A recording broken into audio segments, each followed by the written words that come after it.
നമുക്ക് ചുറ്റും ഒരുപാട് പേരുണ്ട്, പക്ഷേ നമ്മൾ ഒറ്റയ്ക്കാണ്. എപ്പോഴെങ്കിലും ഇങ്ങനെ തോന്നിയിട്ടുണ്ടോ? ഈ ഒരു വീഡിയോയിൽ ഞാൻ അതിനെ പറ്റിയിട്ടാണ് അഡ്രസ്സ് ചെയ്യുന്നത്. നമുക്ക് ചുറ്റും ഒരുപാട് ആൾക്കാരുണ്ട്.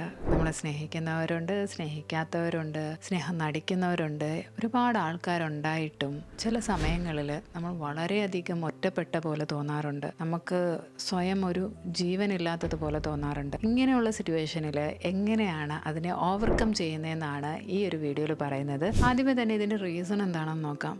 ആരോ നമ്മളെ വല്ലാതെ വേദനിപ്പിച്ചിട്ടുണ്ടാവാം, ആരോ നമ്മളെ വല്ലാതെ ഹേർട്ട് ചെയ്തിട്ടുണ്ട്. അതാണ് ഇതിൻ്റെ റീസൺ. അത് നമ്മുടെ ഉള്ളിൽ ഇങ്ങനെ വേദനയായിട്ട് കിടക്കുകയാണ്. അല്ലെങ്കിൽ എങ്ങും എത്താൻ പറ്റാത്തതിൻ്റെ വേദന, എങ്ങും മുന്നിലും എന്തോ നമുക്കത് പ്രൂവ് ചെയ്യാൻ പറ്റിയില്ല, അല്ലെങ്കിൽ എന്തോ ഒരു മനസ്സിനൊരു നല്ല വിഷമം. അതുകൊണ്ടാണ് നമുക്ക് ഇങ്ങനെ ഒരു സിറ്റുവേഷൻ വരുന്നത്. ഒരുപാട് ആൾക്കാർ അവരുടെ ജീവിതത്തിൽ ഒരു തവണയെങ്കിലും ഇത് കടന്നു പോകാതിരിക്കില്ല എന്നുള്ളത് ഷുവറാണ്. ഞാനും ഇത് അനുഭവിച്ചിട്ടുണ്ട്. അപ്പോൾ അതിൽ നിന്ന് റിക്കവർ ചെയ്യാൻ എന്തൊക്കെ കാര്യങ്ങളാണ് യൂസ് ചെയ്തതെന്നാണ് പറയുന്നത്. First one is feel the pain, not hiding. പല ആൾക്കാരും ഈ ഒരു വേദന അനുഭവിക്കുമ്പോൾ ആ ഒരു വേദന ഇല്ല എന്നുള്ള രീതിയിലാണ്, അത് റിയലൈസ് ചെയ്യാനൊന്നും റെഡിയല്ല, അതങ്ങ് ഹൈഡ് ചെയ്തുകൊണ്ടിരിക്കും. ഞാൻ എന്താണ് എൻ്റെ ലൈഫിൽ നിന്ന് പഠിച്ച ഒരു കാര്യം എന്ന് വെച്ചാൽ, ഫീൽ ഇറ്റ്. നിങ്ങൾക്ക് കരയണോ കരയുക, നിങ്ങൾക്ക് അലറി വിളിച്ച് പറയണോ പറയുക, നിങ്ങൾക്ക് ആരോട് സംസാരിക്കണോ സംസാരിക്കാൻ, നിങ്ങൾക്ക് എഴുതണോ എഴുതുക. അത്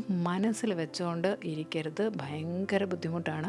എന്താണ് നിങ്ങൾക്ക് ആ ടൈമിൽ ചെയ്യണമെന്ന് തോന്നുന്ന കാര്യം അത് ആരോടെങ്കിലും എക്സ്പ്രസ് ചെയ്യണം. ഞാൻ ഇതാണ് അനുഭവിക്കുന്നതെന്ന് വിളിച്ച് പറയണമെന്ന് നമുക്ക് തോന്നും. പക്ഷേ പല കാരണങ്ങൾ കൊണ്ട് നമ്മൾ പറയത്തില്ല. അയ്യോ അവരെന്ത് വിചാരിക്കും, ഇവരെന്ത് വിചാരിച്ചു, ഇവരെന്നെ കുറിച്ച് എന്ത് ചിന്തിക്കും, അല്ലെങ്കിൽ ഇനി എനിക്ക് വട്ടാന്ന് വല്ലതും പറയുമോ, ഇങ്ങനെയുള്ള ഒരു ചിന്തകൾ കാരണം നമ്മളിതൊക്കെ മിണ്ടാണ്ടിരിക്കും. ഞാൻ പറയുന്നതെന്ന് വെച്ചാൽ, നിങ്ങൾക്ക് എങ്ങനെയാണ് അത് എക്സ്പ്രസ് ചെയ്യാൻ തോന്നുന്നത്? ചിലപ്പം ഇത് കേൾക്കാൻ താല്പര്യം ഇല്ലാത്ത ഒരാളായിരിക്കും അപ്പുറം ഉള്ളത്. എന്നാലും നിങ്ങൾ റൂം അടച്ചിട്ടിട്ടാണെങ്കിലും അതിനെപ്പറ്റി പറയുക. ഞാനിത് അനുഭവിക്കുന്നുണ്ട് എന്നുള്ളത് പറയുക, അല്ലെങ്കിൽ എഴുതി എങ്ങനെയാണ് ഭയങ്കരമായിട്ട് നമുക്ക് തുറന്നങ്ങോട്ട് എഴുതത്തില്ല. ഞാൻ ഇത് അനുഭവിക്കുന്നത്, എനിക്ക് ഇങ്ങനെയാണ് ഞാൻ ബുദ്ധിമുട്ടുന്നത്, എനിക്ക് വയ്യ, ഇനി സഹിച്ച ഡൺ, അങ്ങനെയുള്ള സംഭവങ്ങൾ അങ്ങോട്ട് എഴുതുക. അല്ലെങ്കിൽ നിങ്ങൾക്ക് പറയണമെന്നുണ്ടെങ്കിൽ പറയുക, ആരോടെങ്കിലും പറയണമെന്നുണ്ടെങ്കിൽ പറയുക. അതങ്ങോട്ട് എക്സ്പ്രസ് ചെയ്യുക, അത് ഫീൽ ചെയ്യുക. അല്ലാതെ അത് ഹൈഡ് ചെയ്തിട്ട് ആരും കാണാതെ വിങ്ങി പൊട്ടി സ്വയം അങ്ങില്ലാണ്ടാവരുത്. ഓക്കെ, നെക്സ്റ്റ് ടൈം നിങ്ങൾക്ക് എന്ത് ഇമോഷനാണോ അത് എക്സ്പ്രസ് ചെയ്യുക ഇങ്ങനെ ഉള്ള ടൈമുകളിൽ. അല്ല നമ്മൾ ഉള്ളിൽ വെച്ചുകൊണ്ടിരുന്നത് നമുക്ക് നല്ലതിനല്ല.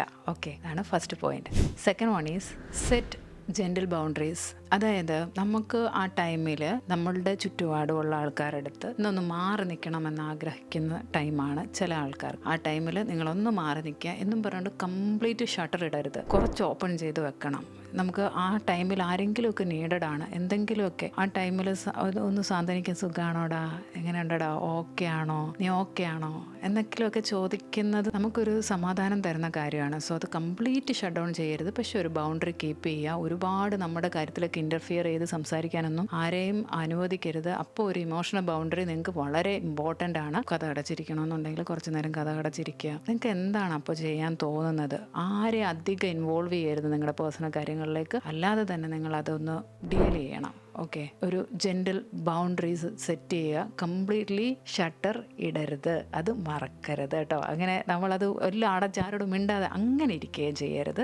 കുറച്ച് ദൂരം ആവാം, ആ ടൈമിൽ കുറച്ച് ദൂരം ആവാം. അതാണ് ഞാൻ ഉദ്ദേശിക്കുന്നത്. Okay, third one is find one safe person. ഇതിൽ എനിക്ക് എല്ലാവരും ഇതുമായിട്ട് യോജിക്കുന്നുണ്ടോ എന്നുള്ള കാര്യം എനിക്കറിയില്ല. പക്ഷേ എൻ്റെ കാര്യത്തിൽ നമുക്ക് കമ്മ്യൂണിക്കേറ്റ് ചെയ്യാൻ പറ്റുന്ന ഒരാൾ എൻ്റെ ലൈഫിലുള്ളത് കൊണ്ട് തന്നെ എനിക്കത് പറയാൻ പറ്റി. നിങ്ങളുടെ ലൈഫിൽ അങ്ങനെ ഒരാളുണ്ട്, നിങ്ങൾക്ക് അത്രയും ട്രസ്റ്റ് വർത്തി ആണെങ്കിൽ മാത്രം നിങ്ങളുടെ പേഴ്സണൽ കാര്യങ്ങളൊക്കെ പറയാൻ, പേഴ്സണൽ കാര്യങ്ങൾ കൊണ്ടാണല്ലോ ഇത് വരുന്നത്, അങ്ങനെ പറയാൻ പറ്റുന്ന ഒരാളുണ്ടെങ്കിൽ നിങ്ങൾക്ക് ഇത് പറയാം. ഇല്ല എങ്കിൽ പറയാൻ ഞാൻ പറയത്തില്ല. എൻ്റെ കാര്യത്തിൽ എനിക്കതുണ്ടായിരുന്നു. അതാണ് ഞാൻ മൂന്നാമത് ചെയ്ത ഒരു കാര്യം. നമ്മളുടെ ലൈഫിൽ ഒരാളെ നമ്മൾ കണ്ടുപിടിച്ചിട്ട്, അത് ആരായിക്കോട്ടെ, ഫ്രണ്ട്സ് ആവാം, പാർട്ട്ണർ ആവാം, പേരൻസ് ആവാം, ആരായിക്കോട്ടെ, നിങ്ങൾ അവരുടെ അടുത്ത് കാര്യങ്ങൾ സംസാരിക്കുക. തുറന്ന് സംസാരിക്കാൻ പറ്റുന്നവരാണെങ്കിൽ അവരുടെ അടുത്ത് സംസാരിക്കുക. ഇത് ഓപ്ഷണലാണ്. ഇതെല്ലാവർക്കും ബാധകം ആണോ എന്ന് ചോദിച്ചാൽ ചില ആൾക്കാർക്ക് അങ്ങനെ ഒരാളില്ല. എല്ലാവരും വിശ്വാസമില്ലാത്ത ഒരാളെങ്ങാണോ ഇങ്ങനെ ഒരു ഇത് അനുഭവിക്കുന്നതെങ്കിൽ, എല്ലാവരുടെ അടുത്തും ചുറ്റും ഒരുപാട് ബാക്ക് സ്റ്റാബിങ് ഉള്ള ഒരാളാണെങ്കിൽ ഇത് ചെയ്യാൻ ഞാൻ പറയത്തില്ല. നിങ്ങൾ തനിച്ചിരുന്ന് എഴുതുന്നതാണ് നല്ലത്, നിങ്ങൾ സ്വയം സംസാരിക്കുന്നതാണ് നല്ലത്, മറ്റൊരാളത്ത് പോയി പറയണ്ട. പക്ഷേ അല്ല, നിങ്ങൾക്ക് ഇങ്ങനെ ഒരു ആൾ നിങ്ങളുടെ ലൈഫിൽ ഉണ്ടെങ്കിൽ നിങ്ങൾ ഉറപ്പായിട്ടും ഇത് അവരുടെ അടുത്ത് പോയി സംസാരിക്കുക എന്നുള്ളതാണ്. Fourth one is do something that make you feel alive. നമ്മളെല്ലാ ലൈഫിൽ നമുക്ക് എന്തെങ്കിലും ഹോബീസ് ഉണ്ടാവാം. ഇതൊരു ശരിക്കും പറഞ്ഞാൽ ഞാൻ ഈ അലൈവ് എന്ന് പറഞ്ഞതിൻ്റെ അർത്ഥം നമ്മൾ ആ ടൈമിൽ ശരിക്കും ജീവിച്ചിരിക്കുന്നു എന്നുള്ളതേ ഉള്ളൂ. ഉള്ളിൽ നമ്മൾ മരിച്ചിട്ടുണ്ടാവും. ആ ഒരു അവസ്ഥയാണ് ആക്ച്വലി. നമുക്കൊരു ജീവനില്ല, നമ്മൾ എന്ത് ചെയ്യുന്നതെന്ന് നമുക്കറിയില്ല. നമ്മുടെ ഇമോഷൻസ് നമ്മുടെ കയ്യിലല്ല നിൽക്കുന്നത്. ആ ഒരു സിറ്റുവേഷനിലൂടെ ആയിരിക്കും നമ്മൾ കടന്നു പോകുന്നത്. അപ്പോൾ നമ്മളെ ലൈവ് ആക്കാൻ പറ്റുന്ന എന്ത് കാര്യമുണ്ടോ അത് ചെയ്യണം. അതെന്ന് പറയണത് ഡ്രോയിങ് ആവാം, ലിസൺ ടു മ്യൂസിക് ആവാം, അല്ലെങ്കിൽ എന്തെങ്കിലും ഡാൻസ് ആവാം, എന്തെങ്കിലും ഒരു ആക്ടിവിറ്റി, എന്തെങ്കിലും നമ്മളെ ഇഷ്ടമുള്ള നമ്മുടെ ചെറുപ്പത്തിൽ നമ്മളെ സന്തോഷിപ്പിച്ചിട്ടുള്ള കാര്യങ്ങൾ നിങ്ങൾ ചെയ്യണം എന്നുള്ളതാണ്. നമ്മുടെ ലൈഫിൽ നമ്മൾ ഇപ്പോൾ കുറേ സ്ട്രഗിൾ അനുഭവിക്കുന്നുണ്ടെങ്കിലും കുറേ വർഷങ്ങൾക്ക് മുന്നേ നിങ്ങൾക്ക് ഈ സ്ട്രഗിളോ കാര്യങ്ങളോ ഒന്നുമില്ല. അന്ന് നിങ്ങൾ ഭയങ്കര ഹാപ്പി ആയിരുന്നു. ആ സമയത്ത് ഹാപ്പി ആകാൻ വേണ്ടിയിട്ട് എന്തൊക്കെ കാര്യങ്ങളാണ് നിങ്ങൾ ചെയ്തതെന്നുള്ളത് ഓർത്തെടുക്കുക. നിങ്ങൾ മനസ്സിലാക്കുക, ഇതെല്ലാം നിങ്ങൾ ചെയ്യേണ്ടത് നിങ്ങൾക്ക് വേണ്ടിയിട്ടാണ്. ഞാൻ എല്ലാ വീഡിയോയിലും പറയുന്ന പോലെ തന്നെ പറയാം, നിങ്ങൾക്ക് നിങ്ങളെ ഉള്ളൂ എന്നുള്ള കാര്യം മനസ്സിലാക്കുക. ഈ ചുറ്റുപാടുണ്ടെന്ന് എല്ലാവരും ഉണ്ടെന്നൊക്കെ പറയണതൊക്കെ വെറുതെയാണ്. എന്തെങ്കിലും ഒരു ഇഷ്യൂ വന്നാൽ അത് ഫേസ് ചെയ്യുന്നത് നമ്മൾ തന്നെയാണ്. എല്ലാവരും പറയും, നിനക്ക് അങ്ങനെ ഒരു വിഷമം വന്നപ്പോൾ എനിക്ക് ഭയങ്കര വിഷമമായി എന്ന് പറയുന്നത് സത്യമാണ്. പക്ഷെ നമ്മളുടെ അതേ ഇൻറ്റൻസിറ്റിയിൽ നമ്മൾ ഉള്ളിൽ അനുഭവിക്കുന്ന ആ വേദനയോടുകൂടി നമുക്ക് മാത്രമേ ആ ഒരു വിഷമമുള്ളൂ എന്നുള്ള കാര്യം സത്യമായിട്ടുള്ള കാര്യമാണ്. നമുക്ക് നമ്മുടെ കൂടെ ഉള്ളവർക്കൊരു വിഷമം വരും, പക്ഷേ നമ്മൾ അനുഭവിക്കുന്ന ആ ഒരു പെയിൻ എന്താണെന്നുള്ളത് അവർക്ക് മനസ്സിലാവത്തില്ല. അത് അവർക്ക് വരുമ്പോൾ മാത്രമേ മനസ്സിലാവത്തുള്ളൂ. നിങ്ങളെ ഹേർട്ട് ചെയ്യാനോ നിങ്ങളെ ഹാം ചെയ്യാനോ ഒന്നുമേ പോകരുത്. ഈ കാര്യങ്ങൾ നിങ്ങളുടെ ലൈഫിൽ ചെയ്യുക. ഇങ്ങനൊരു സിറ്റുവേഷൻ വരുമ്പോൾ ഈ ഒരു 4 സ്റ്റെപ്പുകൾ പതിയെ ചെയ്യുക. നിങ്ങൾക്ക് എന്താണോ ഇഷ്ടമുള്ളത് അതൊക്കെ ഒന്ന് ചെയ്യുക. ചെയ്ത് കഴിയുമ്പോൾ പതിയെ അതിൽ നിന്ന് മാറുന്നുണ്ടാവും. പിന്നെ പതിയെ അഫർമേഷൻസ് പറയുക.